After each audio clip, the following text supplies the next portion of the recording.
হাতি আর শেয়ালের গল্প। সে অনেক অনেক দিন আগের কথা।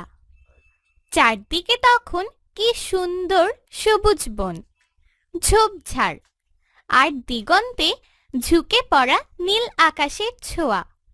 এরকম দিনগুলোতে মানুষেরা থাকতো লোকালয়ে আর পশুরা জঙ্গলে।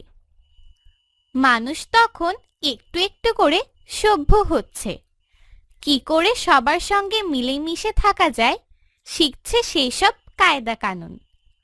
ওদিকে বনে বনে তখন পশুদের রাজত্ব, হাজার রকমের প্রাণী, অসংখ্য পাখপাখালি। বেশ শান্তিতেই কাটছিল বনের পাখি আর প্রাণীদের দিনগুলো। কিন্তু একদিন হলো কি, তারা খেয়ে মস্ত একটা হাতি এই বনে ঢুকে পড়ল। হাতিটা